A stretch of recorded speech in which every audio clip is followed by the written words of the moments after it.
Good morning 7th class बेटा। हमारा UT3 का सिलेबस कंप्लीट हो गया है। अब हम थोड़ी सी रिवीजन कर लेते हैं क्योंकि आपके UT3 के पेपर्स बिल्कुल नियर अबाउट ही है। तो मैं सारे क्वेश्चंस तो नहीं करा सकती 7 चैप्टर के सारे, पर मैं आपको पूरा इस चैप्टर का जो निचोड़ है, जिसे कह सकते हैं हम, कि इस पूरे चैप्टर में टॉपिक्स क्या क्या कवर हो रहे हैं, वो टॉपिक से रिलेटेड कुछ क्वेश्चन करवाऊंगी। ठीक है। तो फर्स्ट क्वेश्चन मैंने जो चूज़ किया वो किया है कि फाइंड द वैल्यूज़। हमें कोई भी एक्सप्रेशन दी हो सकती है, किसी भी तरीके की, XYZ ABCD में कोई भी एक्सप्रेशन दी है, आपको उसकी वैल्यूज़ निकालनी है। यदि उसमें जो भी एक्सप्रेशन में आपके वेरिएबल यूज़ हुए हैं उसकी वैल्यू पुट करके। तो बेटा यहाँ पर आपको जो एक्सप्रेशन दी हुई है, एल्जेब्रिक एक्सप्रेशन दी हुई है, वो ये वाली दी हुई है। तो हम इसको लिख लेंगे A³ माइनस B³ लिख लिया। अब इसके अंदर जो भी आपके वेरिएबल्स यूज़ हुए हैं, जैसे इसमें A और B दो वेरिएबल्स हैं, हो सकता है XYZ हो, ठीक है, P हो, कुछ भी हो सकते हैं। तो आपने उनकी वैल्यू पुट करनी है। Put A = -2 and B = -1। मतलब A की जगह पर तो -2 रखना है और B की जगह पर -1। अब जब मैं A की जगह पर -2 पुट कर रही हूँ, देखो A है ना यहाँ पर -2, इसके ऊपर 3 है, इसकी पावर 3 है, तो मैंने पावर लिख दी 3 माइनस। B की जगह पर मैंने -1 रखा, ब्रैकेट में रखना पड़ेगा क्योंकि दो साइन आ गए, ऊपर पावर आ गई 3। अब देखो -2 की मल्टीप्लाई -2 से, फिर मल्टीप्लाई -2 से, ठीक है, 3 बार हो गई ना। तो 2 की मल्टीप्लाई पहले 2 से करो, 4 की मल्टीप्लाई 2 से करो, कितना आ गया 8। माइनस कितने हैं हमारे पास 1 2 3, 3 माइनस है, 3 माइनस का मतलब हो गया इवन या ओड। माइनस गिनने सिर्फ माइनस हो गए हमारे पास ओड। यदि ओड माइनस है हमारे पास, काउंटिंग करने पर ओड नंबर्स आ रहे हैं, तो आपने आंसर में माइनस लगाना है। तो आंसर आ गया -8। ठीक है, फिर ये वाला माइनस। अब इसी तरीके से -1 की मल्टीप्लाई -1 से, फिर मल्टीप्लाई -1 से, 1 से मल्टीप्लाई करेंगे तो हमारे पास आंसर आ गया 1। यहाँ पर भी -3 है, ठीक है ना, ओड है, तो देन आंसर आ गया -1। तो यहाँ पर आ गया -1। ठीक है, -8 एज इट इज़। ब्रैकेट के बाहर यदि माइनस है, ब्रैकेट के बाहर माइनस है, तो अंदर वाला साइन चेंज कर दोगे, +1 हो जाएगा। आंसर आ गया -। इस तरीके से आप किसी भी एक्सप्रेशन को सोल्व कर सकते हो। अपनी वैल्यू पुट करो, सिंपली जैसे सोल्व करते हैं वैसे सोल्व करो। ठीक है। अब दूसरा जो क्वेश्चन है उसमें आपको इक्वेशन सोल्व करनी है। मतलब जो भी आपको वेरिएबल इसमें दिया हुआ है, XYZ ABCD, कोई भी वेरिएबल जो आपको दिया हुआ है, आपने उसकी वैल्यू निकालनी है। ठीक है। तो इस इक्वेशन को यदि मैं देखती हूँ तो इसमें x वेरिएबल दिया हुआ है, तो इसका मतलब मुझे x की वैल्यू निकालनी है। अब x की वैल्यू निकालते टाइम सबसे पहले आपने, यदि कोई ब्रैकेट है, एलसीएम है, सबसे पहले आपने उसको सोल्व करना है। तो 5 ब्रैकेट के बाहर दिया हुआ है तो इन सबसे मल्टीप्लाई होगी। ऐसे ही 3 बाहर दिया हुआ है, -3, माइनस से इन सबकी मल्टीप्लाई होगी। 5 की मल्टीप्लाई इससे भी होगी, 5 की मल्टीप्लाई 3 से भी होगी। तो 5 की मल्टीप्लाई 2 से होगी तो कितना हो गया 10x, -5 3 = 15। अब -3 की मल्टीप्लाई 3x से करेंगे तो -9x। ठीक है, -3 की -7 से, तो माइनस माइनस 2 बार हो गए तो प्लस हो जाएगा, 3 7 = 21। ठीक है। अब जो x वेरिएबल है, ये जो x वेरिएबल है, ये x वेरिएबल है, से ये लाइक टर्म्स हो गई। जिनके वेरिएबल सेम होते हैं वो लाइक टर्म्स होती है। ठीक है। तो 10 -9x, 10 में से 9 घटाएंगे तो 1 बचेगा, और x जो साथ में था वो साथ में x आ जाएगा। तो यहाँ पर आ गया 1x। 1 लगाने की ज़रूरत नहीं है, फिर भी मैंने लिख दिया अभी। 21 में से 15 सब्ट्रैक्ट करोगे तो बचेगा 6 = 3। तो इसका मतलब x + 6 = 3। वेरिएबल के साथ कोई भी नंबर यदि प्लस होता है तो राइट हैंड साइड पर जाकर वो माइनस होता है। तो ये 6 यहाँ पर जाने के बाद माइनस होगा, तो आप लिखेंगे 3 - 6 = -। इसका मतलब x की वैल्यू क्या आ गई -3। ठीक है। इसी तरीके से और क्वेश्चंस देखेंगे। एक और एग्जांपल देख लो इसका। बी पार्ट, ए पार्ट में हमारा x की वैल्यू निकाली थी, अब फिर दोबारा से x की वैल्यू निकालनी है। तो अब आपको ना एलसीएम पार्ट दिया हुआ है। तो जब आपको एलसीएम पार्ट दिया हो तो देन आप क्या करोगे कि लेफ्ट हैंड साइड का एलसीएम अलग निकालोगे और राइट हैंड साइड का एलसीएम अलग निकालोगे। इसके नीचे नहीं दिया हो तो इसके नीचे मैंने 1 लिख दिया। ठीक है। 8 और 2 का एलसीएम जब निकालोगे तो कितना आएगा, 2 2 = 4, 4 2 = 8। इसका मतलब हमारा एलसीएम कितना आ गया 8। 8 की टेबल में 8 कितने पर आता है 1 पर। 1 से x को मल्टीप्लाई करोगे 1x। ठीक है। 1 लिखना नहीं होता, पर बट मैं आपको लिख के दिखा रही हूँ ताकि आपको पता चले कहाँ से क्या आ रहा है। 2 की टेबल में 8 कितने पर आता है 4 पर। 4 1 = 4। अब इसी तरीके से 6 और 1 का एलसीएम निकालेंगे तो 6 ही आएगा। 6 की टेबल में 6 1 पर, 1 को x से मल्टीप्लाई करोगे तो 1x, माइनस 1 की टेबल में 6 आता है 6 पर, तो 6 से 2 की मल्टीप्लाई करोगे तो 12। ठीक है, अब ये वाला जो 6 है ये तो इस सारी टर्म के पास चला जाएगा और ये वाला 8 इधर चला जाएगा, इसको बोलते हैं क्रॉस मल्टीप्लाई। तो 6 की मल्टीप्लाई कर दो 1x माइनस 4 से, 8 की मल्टीप्लाई कर दो 1x माइनस 12 से। तो 6 से मल्टीप्लाई करो 1x की, 6x माइनस 24, 8 की करोगे 8x माइनस 96। ठीक है, अब क्या करोगे, 8 को तो इधर ले आओगे क्योंकि वेरिएबल्स हमेशा लेफ्ट हैंड साइड पे होते हैं और कॉन्सोनेंट जो होते हैं वो राइट हैंड साइड पे होते हैं। तो जब 6x ऑलरेडी यहाँ पर था और 8x लेफ्ट हैंड साइड में आया तो इसके साइन चेंज होकर माइनस 8x। ठीक है, राइट हैंड साइड में माइनस 96 ऑलरेडी था, माइनस 24 उठ के उधर जा रहा है तो ये हो जाएगा प्लस 24। लेफ्ट हैंड साइड में आंसर बच गया माइनस 2x। यहाँ पर 9 अपोजिट साइन है, अपोजिट साइन को घटा दो।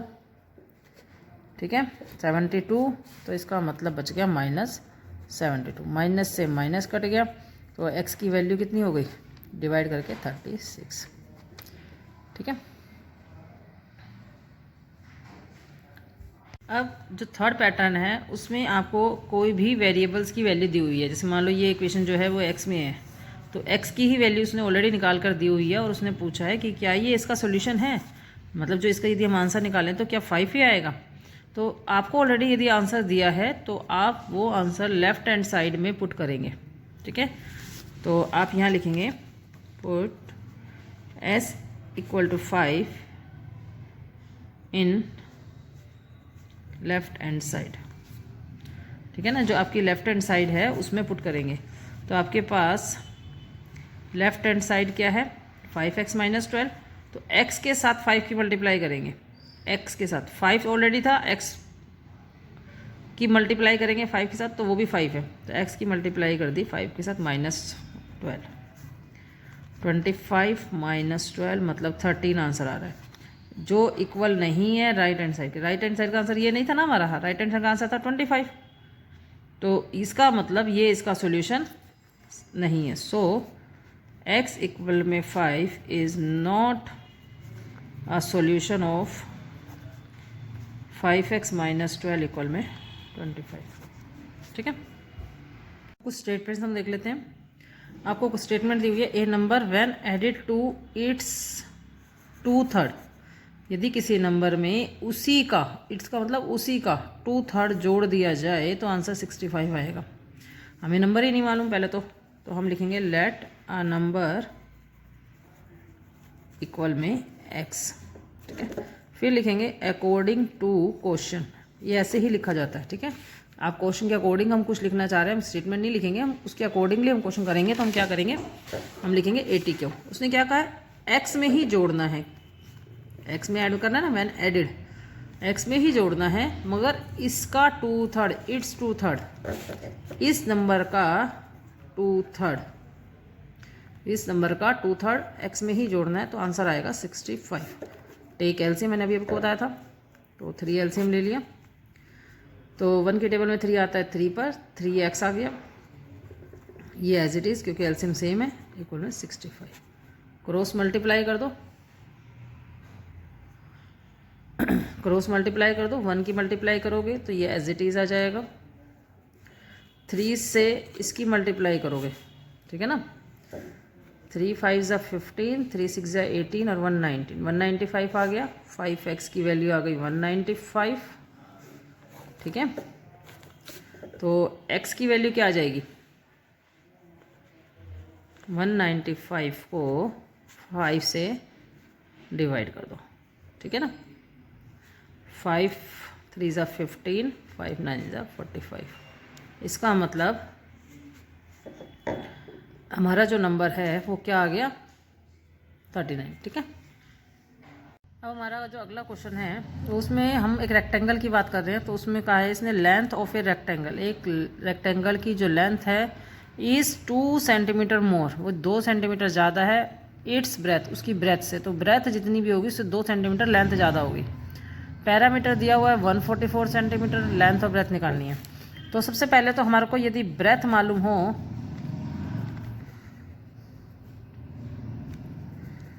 ब्रेथ यदि हम मान लें x सेंटीमीटर की है तो लेंथ कितनी हो जाएगी, x + 2 सेंटीमीटर।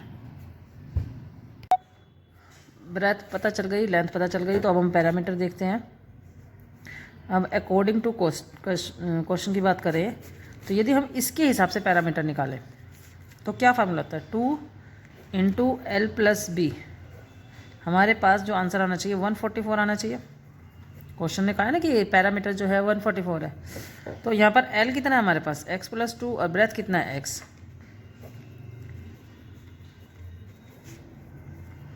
ठीक है, तो 2 × x में जुड़ जाएगा, 2x + 2 हो जाएगा। ठीक है, आप दो तरीके से इस क्वेश्चन को कर सकते हो। ये जो 2 इसके साथ मल्टीप्लाई में है, डिवाइड में भी लेके जा सकते हो, और 2 इन सबसे मल्टीप्लाई। मैं तो 2 को इसके नीचे ले जाऊंगी डिवाइड में, 2 से डिवाइड करेंगे तो हमारे पास आ गया 72। अब 2x + 2 की वैल्यू 72 है, प्लस में 2 है, उधर जाकर माइनस में हो जाएगा 70। तो x की वैल्यू क्या हो गई, 70/2 मतलब 35। तो मतलब ब्रेथ तो हमारे पास 35 आ गई, और लेंथ इससे 2 सेंटीमीटर ज़्यादा है तो 37 सेंटीमीटर। ठीक है, ठीक है। अब अगला क्वेश्चन हमारा 6, the sum of 4 consecutive number is 106। 4 consecutive number, consecutive का मतलब होता है लगातार। यदि पहला नंबर हमारा x है तो दूसरा उसमें 1 जोड़ेंगे, फिर 2 जोड़ेंगे, फिर 3 जोड़ेंगे, 4 नंबर आ जाएंगे। उन चारों नंबर्स का सम 106 है, फाइन नंबर। ठीक है, तो पहले हम मान लेते हैं लेट 4 कंसेक्यूटिव नंबर्स कौन कौन से हो जाएंगे हमारे पास, एक x हो जाएगा, x + 1, x + 2 और x + 3। अकॉर्डिंग टू क्वेश्चन वो कह रहा है इन सबको जोड़ दो, तो x में x + 1 जोड़ दिया, फिर x + 2, फिर x + 3, इक्वल में आंसर आ गया 106। ठीक है, x 4x हो गया, इन सबको नंबर्स को जोड़ेंगे तो 6 हो जाएगा, 106। ये 6 प्लस में है, उधर जाकर माइनस में हो गया 100। तो x की वैल्यू क्या आ गई, 100/4 25। तो 4 consecutive numbers are 25, 26, 27 then 28। ठीक है बेटा, मैंने आपको कुछ पैटर्न के क्वेश्चंस करवाए हैं इसके वीडियो में, तो आपने यही क्वेश्चंस मुझे करके भी भेजने हैं, और प्लस आपने इनको अच्छे से समझना है, क्योंकि यदि कुछ क्वेश्चन हमें समझ में आते हैं तो उससे रिलेटेड हमें बहुत सारे क्वेश्चन समझ में आ जाएंगे। ठीक है, और आपने पूरे चैप्टर को बहुत अच्छे से करना है। यदि फिर भी कोई प्रॉब्लम आती है तो मुझे पर्सनली कॉल करके आपने पूछना है। ठीक है, thank you, have a nice day.